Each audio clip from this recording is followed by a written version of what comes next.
Alhamdulillah, Alhamdulillah Rabbil Alameen. As-salatu was-salam ala ashrafil anbiya'i wal mursaleen wa ala alihi wa sahbihi ajma'een. Amma ba'd. Ayyuhal ikhwa.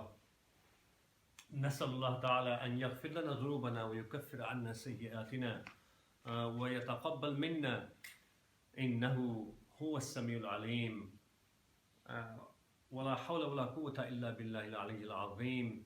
وقال الله تعالى إن الله وملائكته يصلون على النبي يا أيها الذين آمنوا صلوا عليه وسلموا تسليما. اللهم صل وبارك على محمد وعلى آل محمد كما صليت وباركت على إبراهيم وعلى آل إبراهيم إنك حميد مجيد.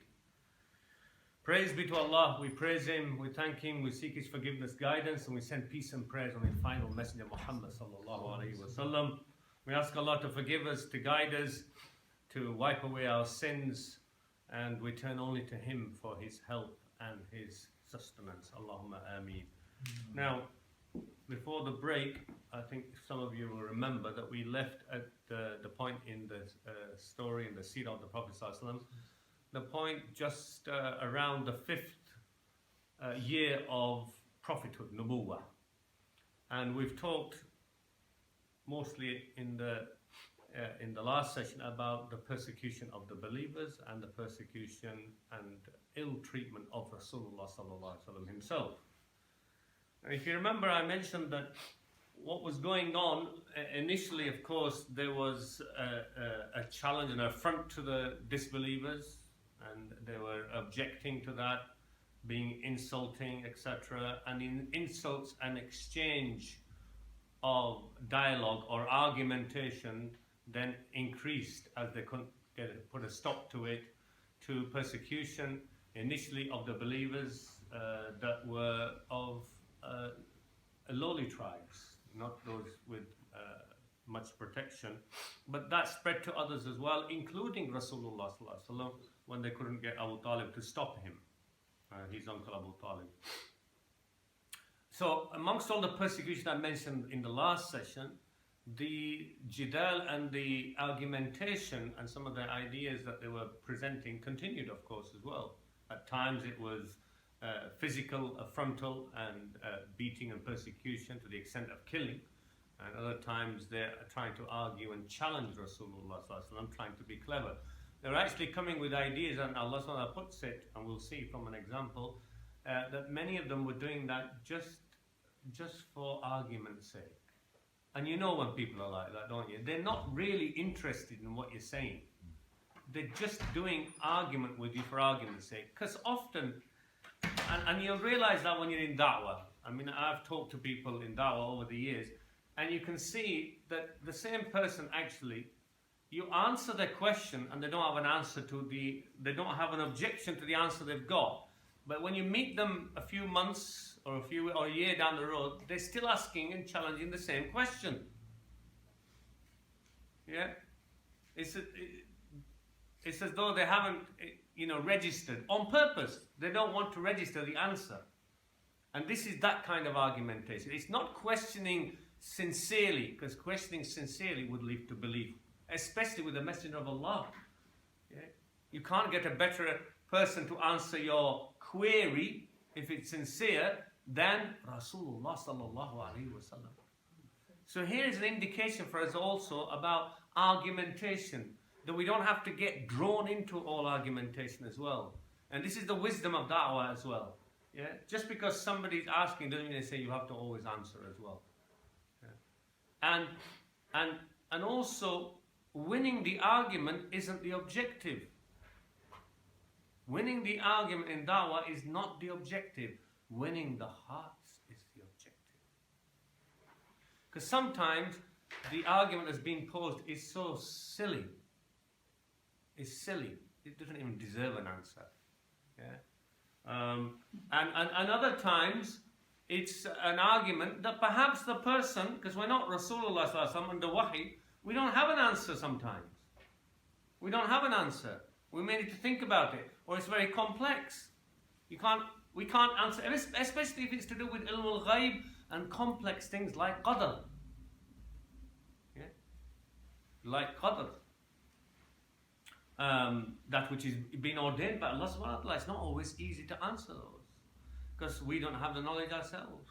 So don't be tricked by the so-called philosophers' approach. You know, philosophers always come across very clever, but they're clever with words. It's mind games that they're playing. They're not giving you answers. For every question they raise and an answer that's given, it raises 2 or 3 more questions. Every answer they come with raises more questions. They actually never get to the bottom of it because it's just mind games going round and round. So we have to be careful not to be drawn in just to philosophical arguments which don't come up with any concrete conclusion. So this is also very important for us to remember. I remember a brother many years ago, 15, 20 years ago, an English brother, became a brother, but an English guy who used to travel with one of my friends and colleagues. He used to travel to work every day with this Muslim brother. And he told a story afterwards. He said, we used to have a discussion every day on the bus about Islam. And he's saying that, you know, weeks, months, time just go by. And he says that the Muslim brother, he said, with respect, you know, some of his arguments were silly at times. His answers were not satisfying, the Muslim brothers, to my questions. This is the English brother saying, to my questions. Yeah, some of his answers were just ridiculous, you know. But he said, I continued, but it was his behavior with me that affected me more than his argument. He was such a nice Muslim brother. He was always polite, yeah, and his conviction, and he was kind and considerate, and they were friends. They became friends through even the discussion and argument. But he's saying it was his behavior with me that actually led me to believe in Islam more than his argument.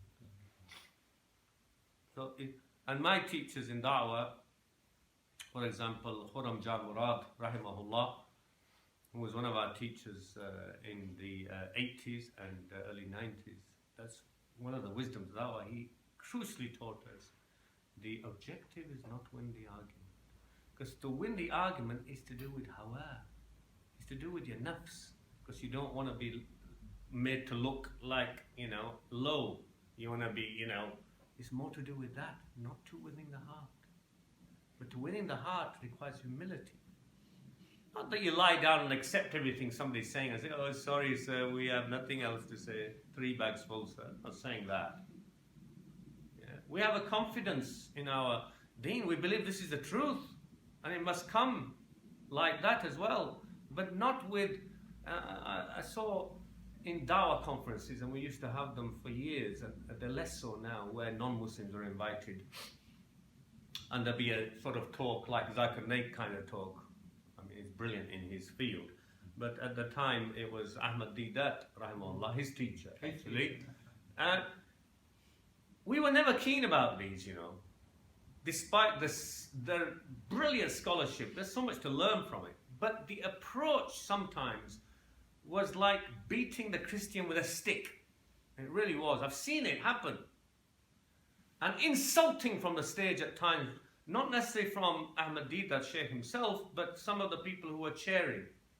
Less so, I've seen it with Zakir Naik, but some of the people chairing some of the debates that took place here, the question answers, and the way they treated the questioner, I used to want to hide, you know, really. Oh, how's that going to affect?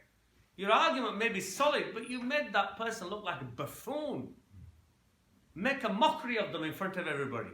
Yeah? This is not the way of Rasulullah sallallahu alaihi wasallam. Really, it isn't. And I'm not saying throw the baby out with the bathwater, that there's no place for biblical scholarship and comparison. And nobody's saying that. Yeah?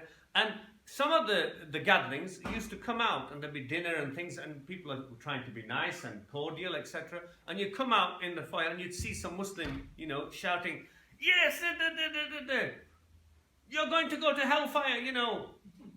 You mushrik, you know, how can you still think, you know, raising their voices and really being that kind of argument. That's not da'wah. That's not da'wah. That's not dawah of nubuwwah, of the messengers. Yeah? So this is hawa at work, I believe. Because we're trying to win the argument, not the person. And actually people said it as well. I don't know whether you came across them, but I have come across them. It was like they didn't physically carry a book, but it's like carrying the black book. Because they say, well, that's it, I've delivered the message, you're going to hell now anyway. I can say to God, I gave you the message. Is that the kind of message you get? It's like I've ticked you off in my book. Yeah? So Allah can't hold me to account. Did you deliver the message? I can say, yes, I did. Oh, ya Allah. What about how you delivered it, mate? You forgot about that. Yeah? How you delivered it is crucial. Maybe you delivered the message by actually not spoken words and you just invite them round and you were just a good neighbor. What did Yusuf Islam say? Ask him. And actually, some of the people who converted to Islam or reverted, they say, thank God I didn't meet Muslims and I read the Quran, I read about Islam and I met Muslims afterwards. Because had I met them, well actually, I mean, you know, I've often said it. And I'm a Muslim, praise be to Allah. And I say, some of the people I've met of Muslims, had I not known and studied about Islam, I would have run away a mile. Run away a mile. Because of character and what you see. I mean, if you think about it, we blame the media and the Zionists and we blame the what do you call them? The Satan worshippers people. Satan. No. Freemason. We blame everybody. Everybody's got a vendetta against us. If you're going to live in that kind of victim mentality, everybody's against us, we're going to be distressed. Well, there's no hope for you. This is from Shaitan. You are the message that has light from Allah. Yeah? So instead of blaming, think about what we're doing. And actually put yourself in the position of the average Joe Blog Muslim, non-Muslim. Yeah? And you're seeing all this ISIS and stuff. Oh, it's not ISIS really. It's all Yehudis. It's all Jews. Is it? But there may be kind of political games being played. We're not stupid to that, are we? But, you know, just to suggest this kind of stupid ideas that they're not Muslims, they're just non-Muslims dressed up. Oh, come on. You know, have a bit of a brain, you know, and put some blame on Muslims who have corrupted their ideas. So if we see that kind of thing going around, and other stuff that's going on, I mean, think about it, brothers, and I don't know if they're sisters. The reality is, you know, some of the key things that put non-Muslims off Islam, one is violence, and we have tons of it in the Muslim world. They're killing Muslims, they're killing Muslims. Whoever's instigating behind the scenes is not the relevant bit here.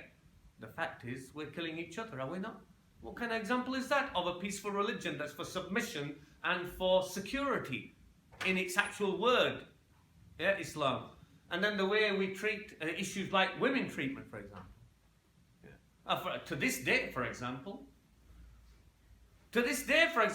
majority of mosques in Britain, in Western Europe, don't have a place for women to come and pray in. What kind of Islam? Who's going to come to Islam? Yeah. Majority. And the reality is there are some wretched stories, more than one. I know personally people, including converts, where the wife has turned up with the husband, or the woman, a Muslim woman, has turned up herself because she's traveling or something to London or to Birmingham or to other place, and come to the mosque because she's nearby to offer the prayer. And the door is closed. And whoever's looking after it, the caretaker or the imam, has said, there's no place for you to pray. Or when they come with their husband and it's raining even outside, there's no place for her to come in. The husband goes in and prays and she has to just go away or stand in the rain. So they've gone to the non-Muslim shop or the church, the Hindu shop or the Sikh shop, and prayed there and got shelter rather than in the house of Allah. We should be ashamed of ourselves. This is not from Islam. This is far, far away from Islam. And I tell you, it's vile for me, because those who claim, the religious people I'm talking about, not the public now, that we're following Quran and Sunnah, brothers and sisters. But when it comes to Salah for women, it is part of the Sunnah for the women to pray actually in the same hall without that there. That is a bid'ah. Bid'ah haqiqi. That is real bid'ah, that's the cream. I've been against it ever since it was put up. And people know my views. We haven't taken it down because of what the Muslim people will say. One day, inshallah, we'll remove it. I hope while I'm still alive. I intend to. It is nothing to do. The Prophet ﷺ's mosque, men in the same hall at the front, women at the back. No screen was ever introduced. Who introduced it? It's come much later on. Sahaba never introduced it either.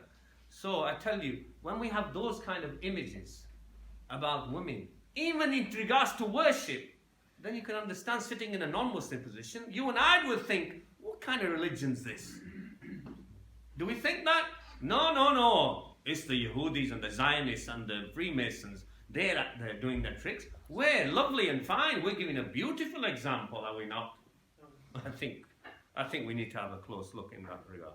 So, I'll stop in a minute for that. What I was saying in regards to discussion, coming back to Mushrik Quraysh, their argumentation and their questioning wasn't a sincere questioning. Wasn't to try and gain guidance, but it was just to have a go. Just being awkward.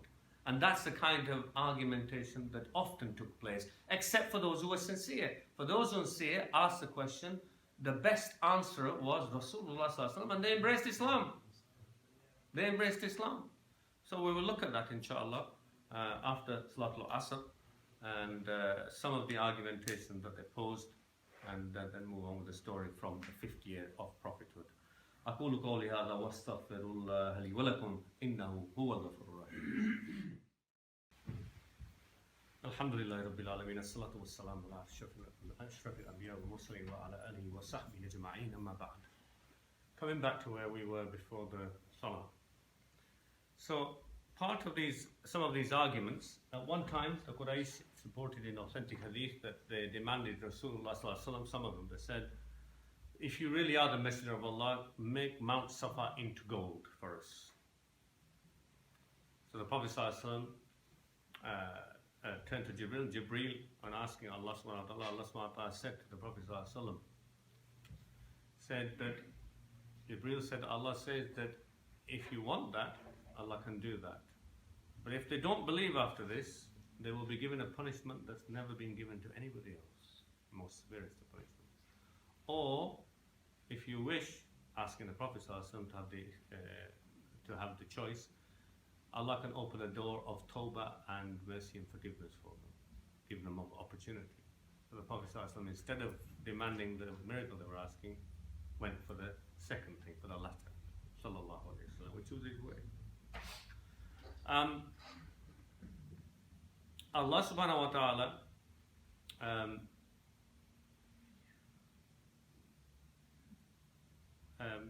when he mentioned in the Quran, in Surah Al-Anbiya, Allah subhanahu wa ta'ala mentioned إِنَّكُمْ وَمَا تَعْبُدُونَ مِن دُونِ اللَّهِ حَسَبُ جَهَنَّمْ وَأَنْتُمْ لَهَا وَارِدُونَ. When Allah subhanahu wa ta'ala revealed that, surely you all, and what you worship, meaning of the asnam, the idols, aside from Allah, will be fuel for Jahannam, for the fire, for the hell.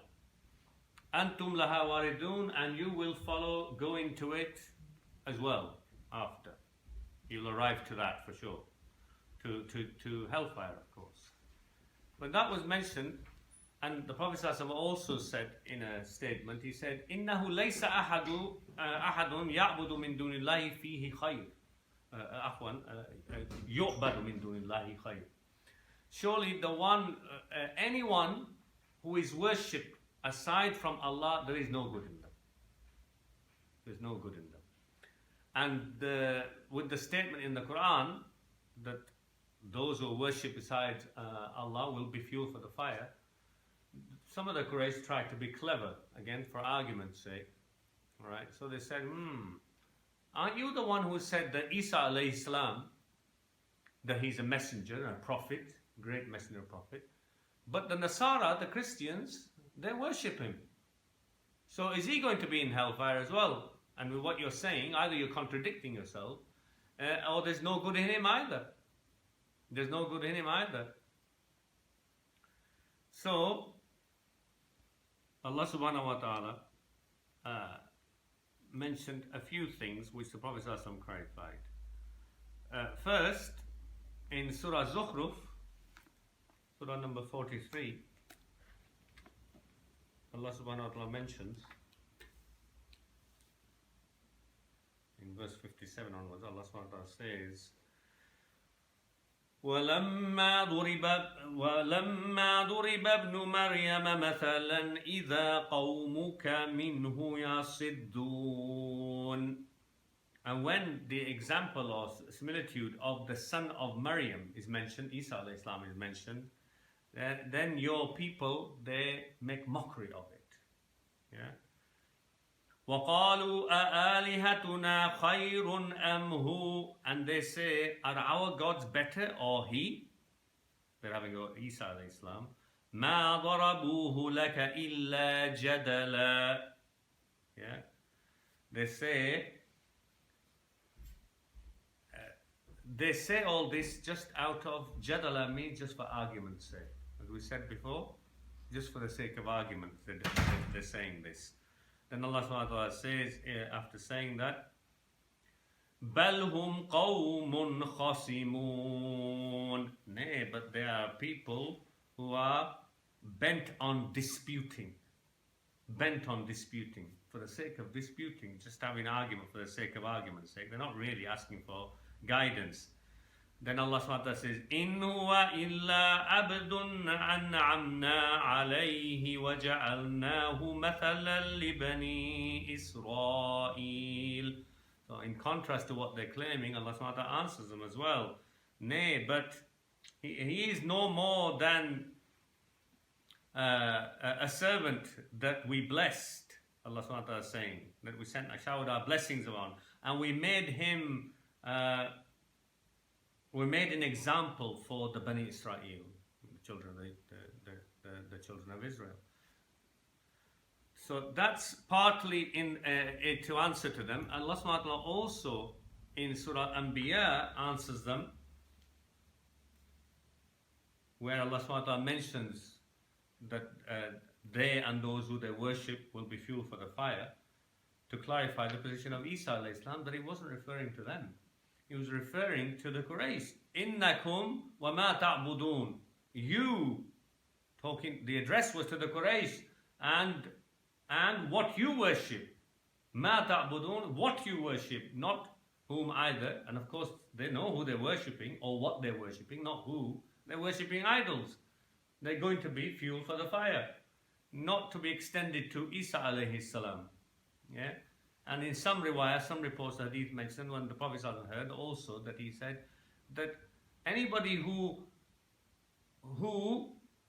makes people, tells people to worship them, any being, then they are also, there's no good in them. But Isa alayhi salam came and ordered and told the people to worship Allah. So he's not included in that. So if we look at Surah Al-Anbiya, so Allah subhanahu wa ta'ala says, a verse or two later, Allah subhanahu wa ta'ala says about Isa alayhi salam, لَهُمْ فِيهَا زَفِيرٌ وَهُمْ فِيهَا لَا يَسْمَعُونَ. This is mentioning about the mushriks when they'll be in the fire. They'll be moaning and groaning in pain, in torture, and they will not hear anything there, anything of good, in other words. إِنَّ الَّذِينَ سَبَقَتْ لَهُمْ مِنَّ الْحُسْنَى أُولَٰئِكَ عَنْهَا مُبْعَدُونَ. But for those whom we have decided to favor with good rewards, they shall be kept far removed from the fire. Not be fuel for the fire, yeah, like Isa alayhi salam, they'll be far removed from the fire, in contrast to what they were trying to say. Another thing which is quite popular amongst the believers, that many people think that the Prophet ﷺ, when the Quraysh were asking for a miracle, this is in Mecca, that the Prophet ﷺ pointed at the moon and it split. Now, part of it is true and part of it is false. There is no truth in the fact that the Prophet ﷺ pointed at the moon. It is not authentic. Yeah, and the moon split. But the moon splitting actually is not in hadith, it's in the Quran. اقتربت الساعة وانشق القمر. Yeah, the beginning of surah number 54. Surah Qamar itself, Allah subhanahu wa ta'ala says that the hour approaches, meaning the final hour,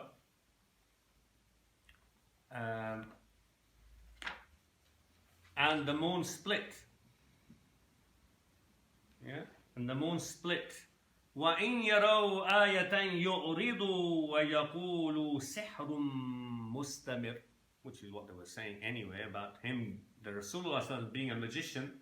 So when a portent or an ayah or a sign of Allah, they see it, they turn away saying it is continuous magic. It's just magic, sorcery. And this is reported in authentic hadith as well. This indicates it, but you know, people may interpret the ayah meaning something else, but it is mentioned in more than one authentic hadith, in Bukhari and Muslim as well. Abdullah ibn Mas'ud mentions it as well, that in Mecca the moon split. The moon split, and how are you going to explain that to scientists and say, it's not possible, etc. Of course, if we say that's not impossible, well, neither Jibreel coming down and revelation from Allah coming down, that's not possible either. Yeah? It has to break the laws that Allah has set in motion, yeah, for those things, for miracles to happen. It is to break the laws. Malaika and jinn existing is also against all science as well. Where are they? We haven't got instruments to measure them. That's the answer. Yeah. What we've invented, man, human beings fool themselves so easily, don't they? But those who are bent on disbelief. I mean, realize that you've invented with your own mind the instruments to detect things. Does that mean you detected everything? You are really arrogant and in folly if you think that you have invented something to detect everything. Yeah? Well, then you're just as foolish as those 100 years ago who had their instruments, but they didn't have the instruments that you have. Yeah? And they would have said 200 years ago, microbes, a lot of nonsense. Yeah? Yeah? What are you talking about? But just in the same way that you are now thinking like the foolish people like Dawkins who say we know everything now. He has no shame in saying it. Yeah? And yet he still can't answer the question and he's still claiming he knows everything. I mean, what kind of nonsense is that? That is ignorance.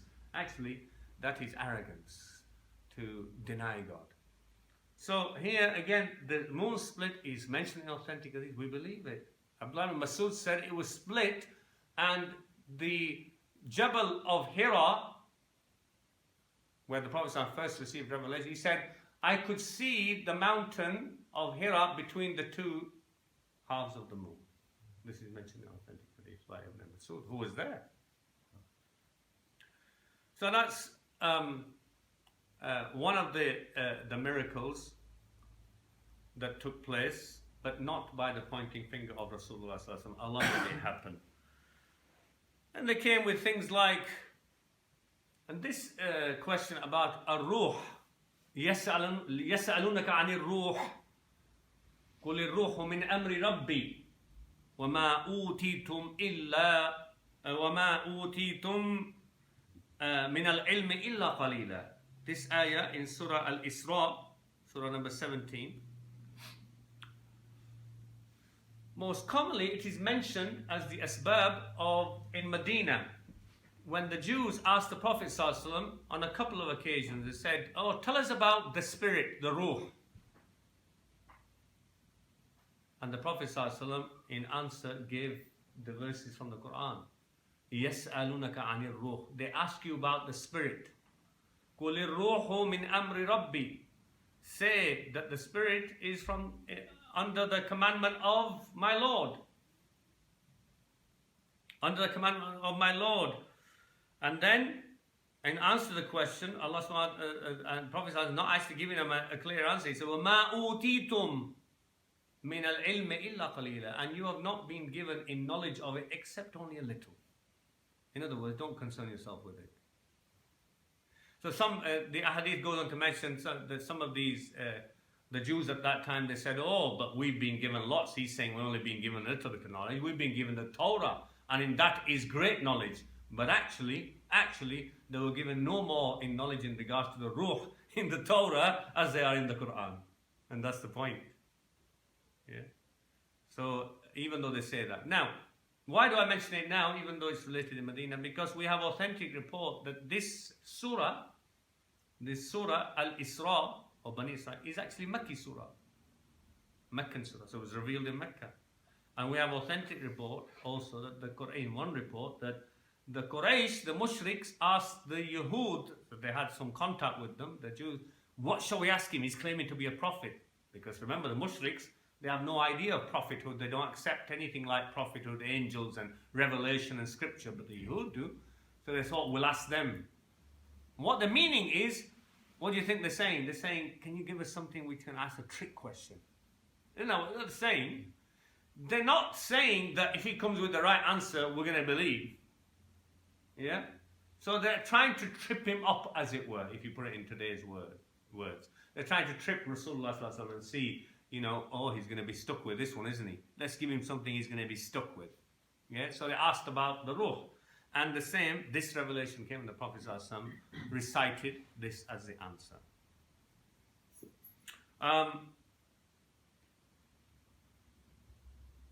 Now, just to digress, ruh, what's it talking about?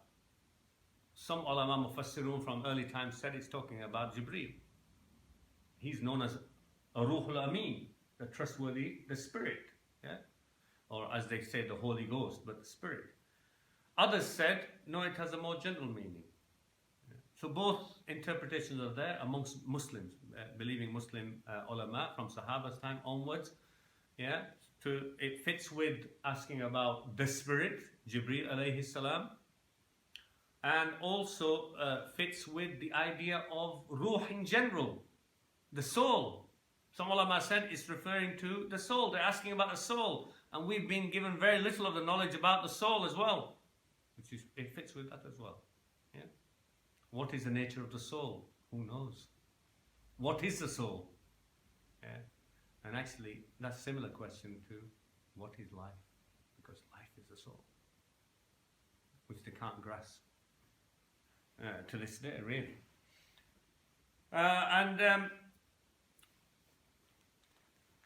Other things like of course, mushriks, as I mentioned to you before in the early sessions, that even though they believed in God, one of the issues they had is they rejected a day of resurrection and Yawmul Qiyamah.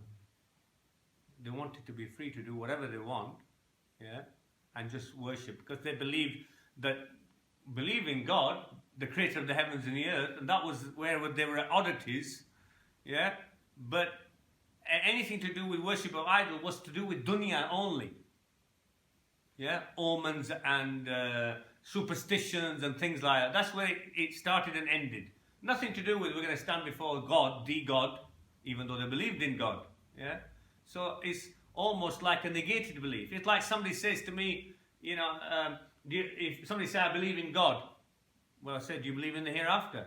They say no. Are you going to be answerable for what you do? No. Well, you might as well not believe in God then. What's the difference between one who believes in God? You just rationally think about it. One who says, I believe in God, and the next person who's standing next to him and say, I don't believe in God. Well, there's no difference, because he's not going to answer for saying, I don't believe in God. You're saying it. Even though you believe in God, he's not going to answer for it, because there's no resurrection, no day of judgment. So do as you please. Makes no difference in believing in God. Do you understand? That's why I believe in Akhirah and the articles of faith are the very fundamental of it. When we believe in God, we have to believe in Malaika, angels, and Rusul to give us a message, and Yawmul Qiyamah, and Jannah and Jahannam. Remove anything from those, and you might as well throw everything away. Yes? So one of the things, of course, they had this issue with this about resurrection. So Al-As ibn Wa'il, I remember Al-As ibn Wa'il, that nasty character who was such a miser as well, the one whose blacksmith was Khabbab ibn al-Arat. That was his blacksmith. And he owed him money. If you remember in the story we mentioned, Al-As ibn Wa'il. Al-As ibn Wa'il is of course the father of Amr ibn al-As, who later became Muslim as well and became the governor of Egypt. That's his mushrik father, who was a very miserly person and a nasty person, who actually is the one who said that, oh, Khabbab, I'm not going to give you the money until you denounce Allah and His Messenger. He says, I won't denounce it even if you die and are raised up again. So this Al-As ibn Wa'il said, oh, you're saying we're going to be raised up? Oh, all right, then if we're going to be raised up, then I'll do a deal with God on the day of resurrection with all my wealth and children. Yeah, I'll do a deal with him and I'll get him to pay you on the day of resurrection. This is that silly character, stubborn character. And he came with bones to the Prophet ﷺ, mocking, not asking genuinely, are you saying actually, no, making a mockery. Are you saying, ha ha ha, that these are going to be raised up? These are going to be raised up amongst all the other nasty things him and others were doing to Rasulullah ﷺ. So the likes of him, the Prophet ﷺ said, he said, Naam, yub'ath. Of course, yeah, this person, he will be raised. Yub'ath dhalika. This will be resurrected. Summa yumituk, summa yuhyik. Yeah, then he will cause death to happen to you, Allah. Then he will give you life again. Thumma yudkhiluka nara jahannam. Then he will enter you into the hellfire. And Allah subhanahu wa ta'ala mentioned in Surah Yasin in relation to this, أَوَلَمْ يَرَى الْإِنسَانِ أَنَّا خَلَقْنَاهُ مِن نُطْفَةٍ فَإِذَا هُوَ خَصِيمٌ مُبِينٌ. Have you, do they not see the human being, that we created him or her from a droplet, a nutfa? Yeah? It's like from just a cell, just a droplet of something.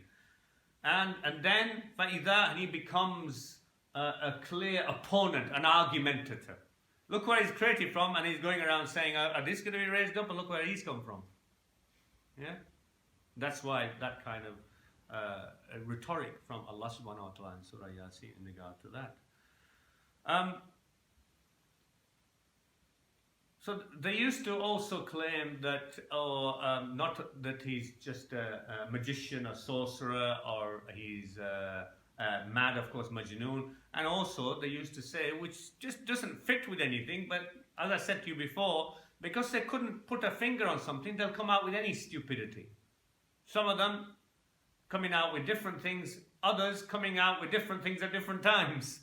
Yeah, as you find people who are trying to argue when they have nothing to stand on, you know what they do, don't you? You go anywhere, hither, thither, this way, that way. Nothing fits on the face of truth of Rasulullah sallallahu alaihi wasallam. And actually, all these arguments, I say to you, that's why it's important to study Seerah, show you the truthfulness of Rasulullah sallallahu alaihi wasallam. The arguments themselves, don't they? If you look at the arguments of the opponents, you realize who's on the truth. It is Rasulullah standing truthfully. So amongst them was, oh, he's being taught by somebody. Some, like Orientalists claim, or the Bahira, the monk, taught him. Remember we had this discussion many sessions ago. And in the time of Mushrik, they said, oh, some, not Arab, they said Ajam, non-Arab has taught him this Quran in a language which is not Arabic. That makes sense, because this is the purest and most excellent of Arabic, as they recognized at other times. Yeah. Then they come out with a contradictory remark and said some Ajam, non-Arab has taught him. Some of them claimed that Ibn al-Hadrami, who was a mushrik actually, had a couple of servants working for him. There were two boys, and they were Christians. Their job was to polish swords. And while polishing swords, it is known that they used to recite in Hebrew things from the Torah, from the Bible.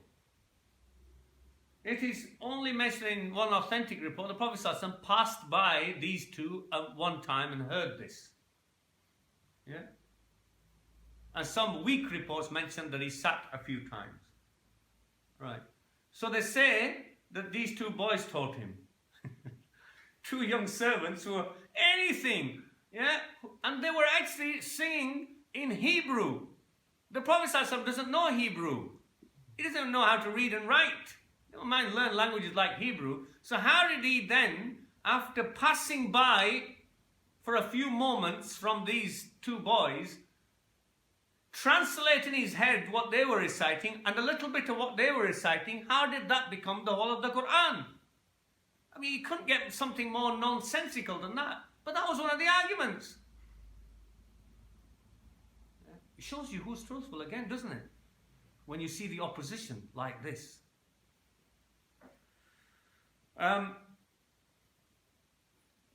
Now, one of the things that was interesting around this time is that Allah subhanahu wa ta'ala, news reached the mushriks in Mecca that the Persians have won in a battle and overcome in a major battle the Romans.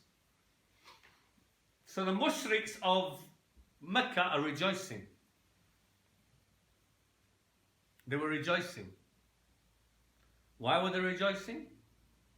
Because Persians were mushriks like them. And they didn't like the Romans. What were Romans then? By then the Romans have become Christian, aren't they? So Romans, Christendom, believe in God, prophets, angels. Oh, they're not liking that. That doesn't fit with them. What fits with them is the Persians. So they were supporters of the Persians. So they were really happy and rejoicing. So Allah subhanahu wa ta'ala revealed Surah Ar-Rum, Surah number 30, which at the beginning of it, which begins by saying, Bismillahir Rahmanir Rahim, Alif Lam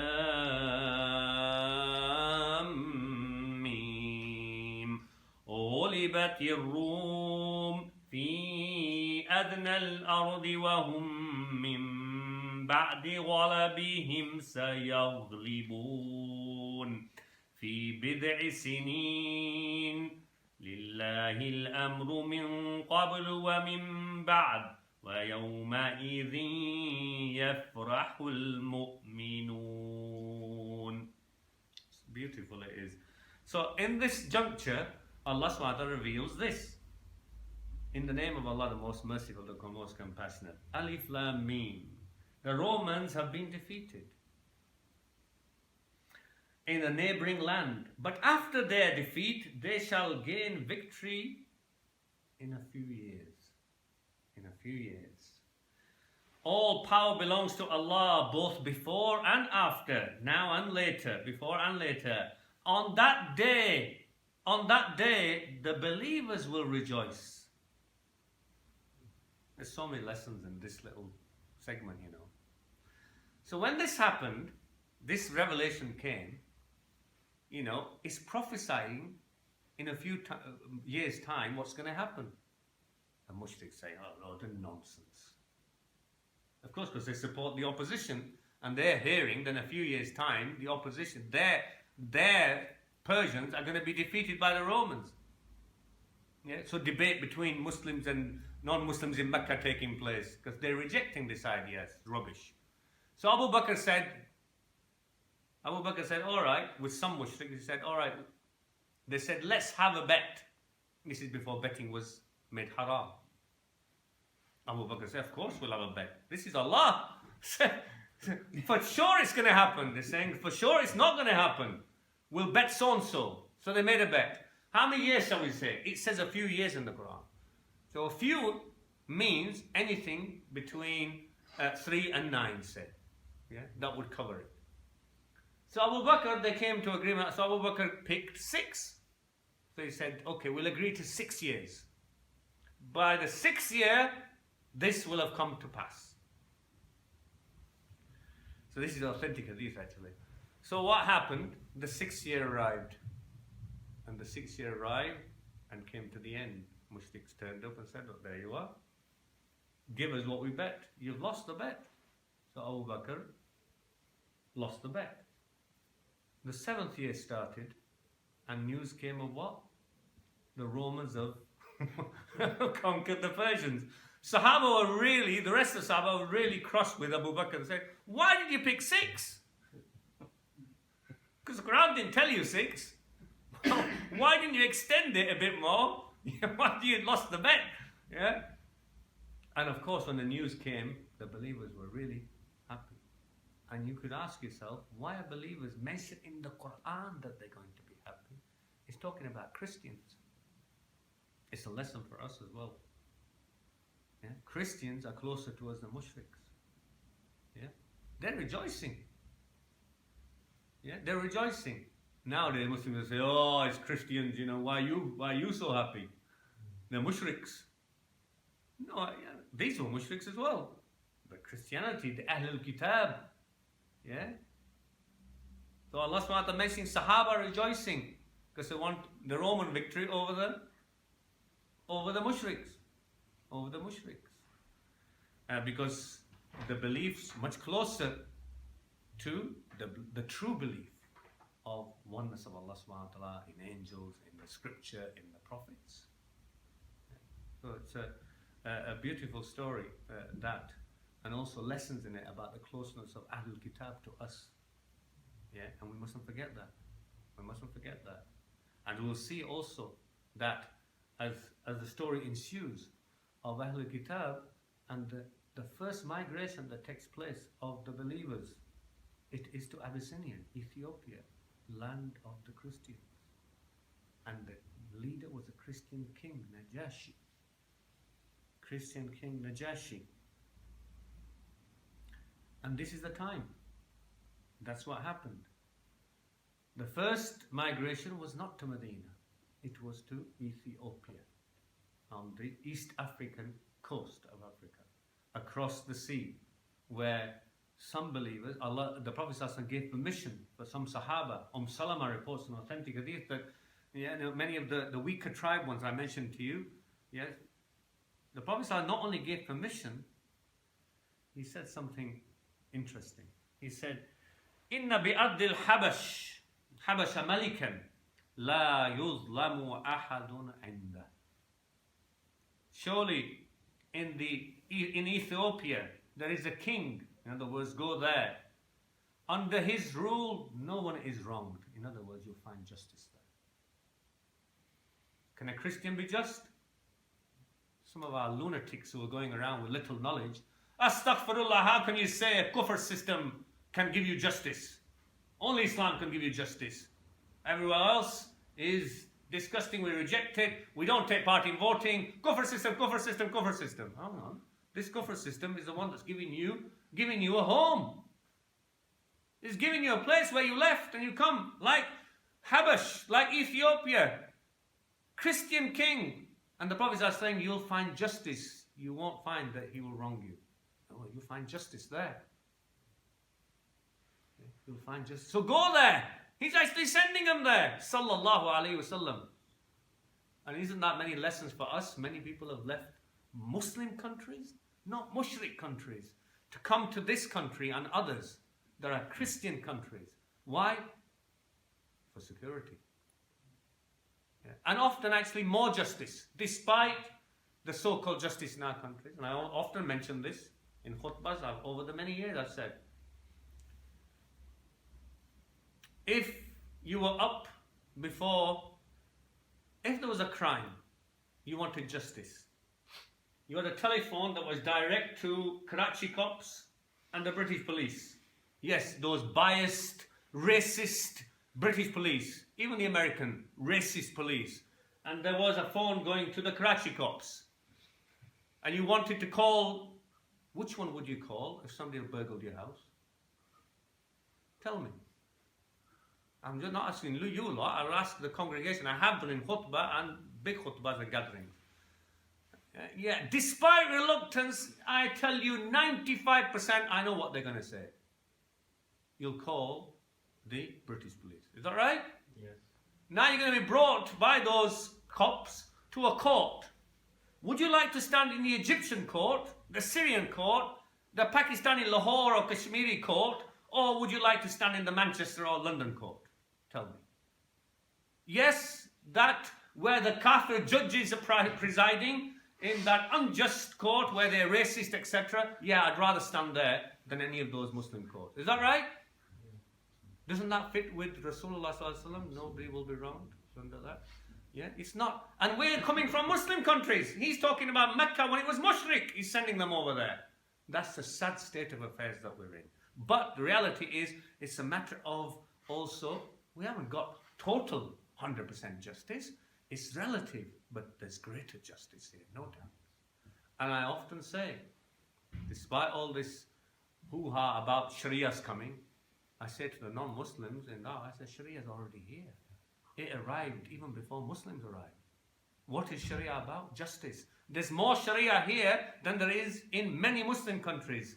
Yeah? What is it? It's about trying to get justice, honesty, against racism, against on and on and on. That's what Sharia is really about if we really understand it, as far as the world is concerned. Now, I'm not going to finish the Hijrah migration, am I? What time do we start? I should really finish it, to be honest. If I can go on till 9 o'clock, can we finish? I'll finish the migration to Ethiopia wasn't just one migration, but it was in 2 lots as well. The first migration was reported authentically. It was only about 11 men and 4 women, from Salama reports. That's a small group of people who escaped Mecca, and they went quietly, not openly. And you'll see why, because they would have been prevented. They wanted to persecute them, not let them get away, and put a seed and flower some other land. Yeah, the mushriks wanted to destroy them there. And that background, very important to remember when you even think about in the future about Medina as to who the aggressors were. Even in Muslim minds, they've got it wrong. They think the Prophet ﷺ became the aggressor after Medina. They are far away from the truth. The aggressors are always the Quraysh from Mecca because they wanted to stamp out Islam. And when they tried to get away the Sahaba to any place, they wanted to stamp it out there as well. Because they knew it would one day come to haunt them otherwise. You understand? So now, the few who escaped, they're going quietly, and they managed to go across in the ships. Now, so they stay there, but interesting thing happens in Mecca, which is authentic, is Surah Najm is revealed. Surah Najm is Surah number 53. It is very powerful. Short verses, and make you cry, yeah, and shake you up, inside out. And I tell you, this is an example I use of the fact that the mushrik Quraysh understood the Quran better than the majority of the Muslims nowadays. So when it's being recited, the majority of our gathering here won't have a clue what's being recited. They'll look at the melody and say, he's tuning that, mashallah, he sounds very melodious. I can listen to that. Well, you listen to music. You listen to musical notes.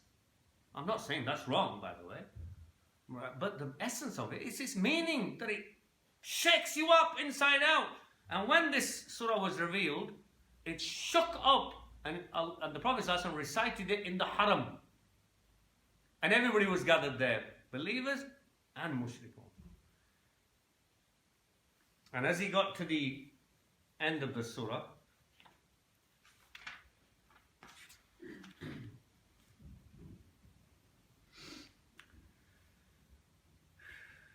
and I'll take just a little section of it, the last part, where Allah subhanahu wa ta'ala says, وَأَنَّهُ أَهْلَكَ وَعَادًا الْأُولَى, and it is he who destroyed the Ad from before. وَثَمُودَ فَمَا أَبْقَى, and as for the Thamud, he didn't leave them either.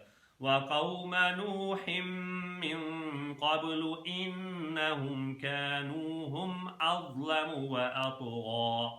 As far as the people of Noah from before, there were surely those who were even more wrongdoing and more wretched and more iniquitous and transgressors.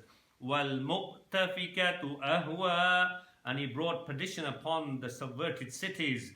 فَغَشَّاهَا مَا غَشَّا, and caused them to be covered with that which covered them. فَبِأَيِّ آلَاءِ رَبِّكَ تَتَمَارَى, so which of your Lord's bounties will you then doubt? هَذَا نَذِيرٌ مِّن نُذُرِ الْأُولَى, this is a warning from the warners of old. This Quran and this Quran, and also the Prophet ﷺ. Azifatil azifah, verily the hour is drawing near, meaning the last hour is drawing near. لَيْسَ لَهَا مِن دُونِ اللَّهِ كَاشِفَةٌ, and none but Allah can avert it. أَفَمِنْ هَذَا الْحَدِيثِ تَعْجَبُونَ, will you then wonder at this speech, at this statement? وَتَضْحَكُونَ وَلَا تَبْكُونَ, and laugh and not weep. Laugh and not weep, because another part of the Quran mentions that when Quran was being recited, they used to say, do that, so you can drown out the recitation, because they didn't want people to and themselves to be affected by its words. So Allah subhanahu wa ta'ala is saying, when you hear this, that you laugh instead of weeping with what you're doing. وَأَنْتُمْ سَامِدُونَ, while you occupy yourselves in your merriment.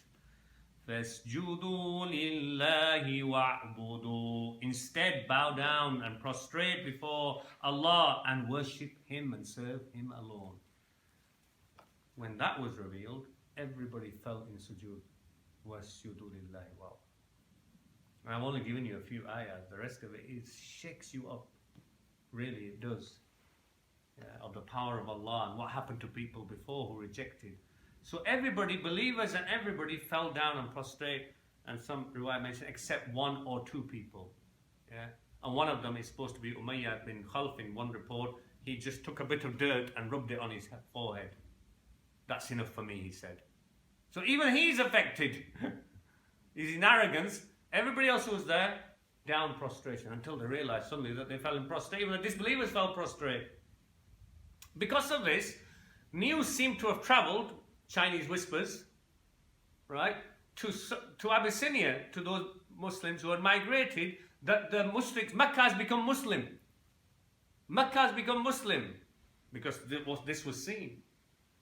So those believers, some of them came back, only to find that it wasn't true. They only fell prostrate because they were overcome by the revelation, and afterwards they're back to denouncing and things. Some tried to claim, and this is the famous Satanic verses. This is where it comes. Rushdie wrote his Satanic verses. It's in this story. Some claim that when the Prophet ﷺ was reciting Surah Najm, and in Surah Najm, in the earlier part,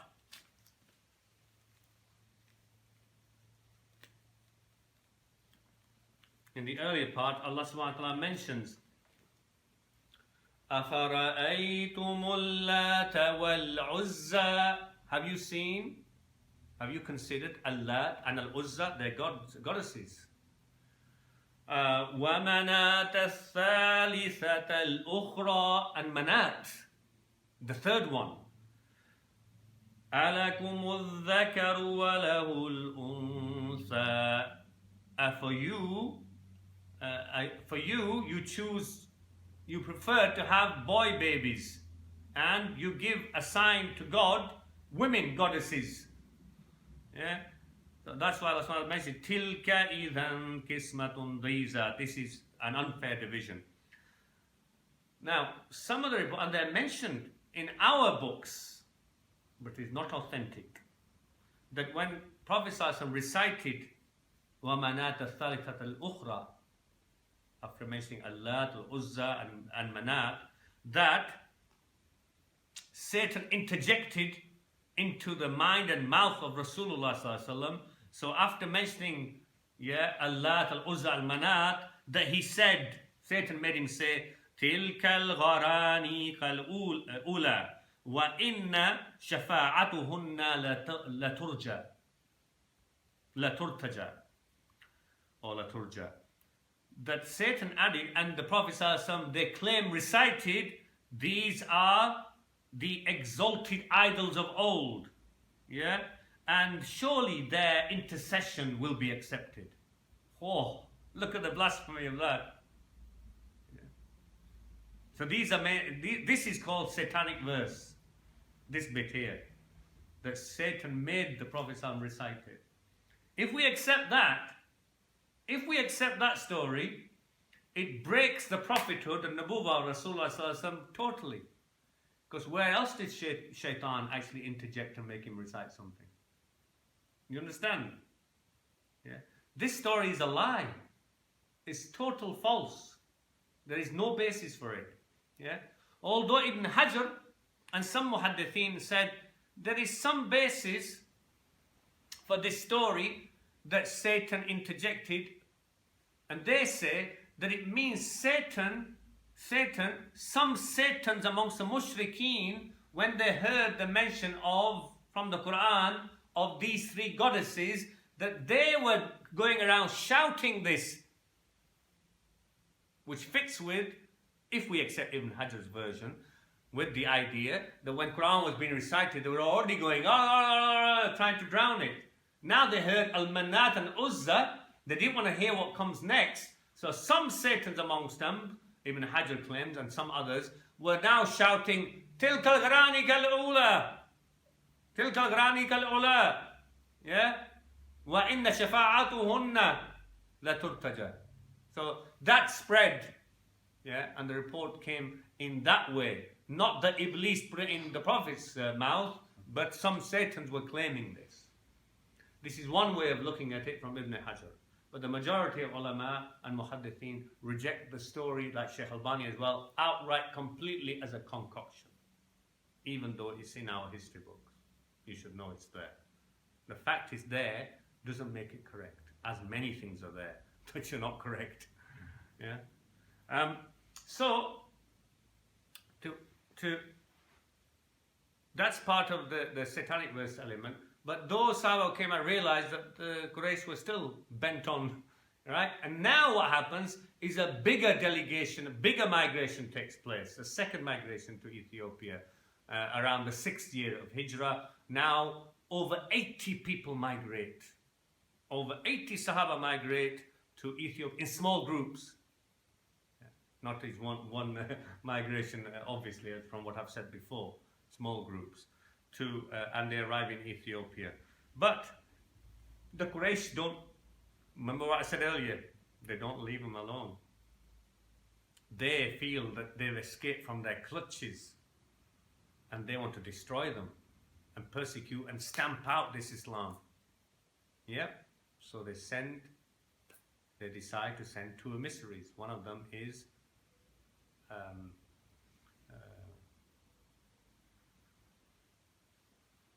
Amr ibn al-As, the son of al-As ibn Wa'il.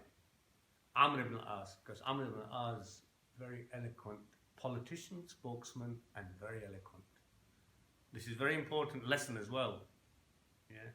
Amr ibn al-As is also the representative and spokesperson of Muawiyah when he has the trouble with Ali, radiallahu anhuma. May Allah be pleased with both of them. So he's the clever spokesman at that time as a believer. You see, the qualities, as I said to you early on, the qualities that you have even in kufr, those qualities can now then be used for Islam. Yeah? So he's well known as eloquent spokesman and a friend of Najashi. So they're using their ace card. Yeah? They're using the ace card. Add that now to it, take loads of gifts for them. Not just for Najashi, but for the courtiers, like his parliament, which is like a bribery, isn't it? So we will leave it there. This is the emissary that's going to go and try and get these, inverted commas, wretched people back to base, so they can stamp them out properly, so they don't start, spreading from there.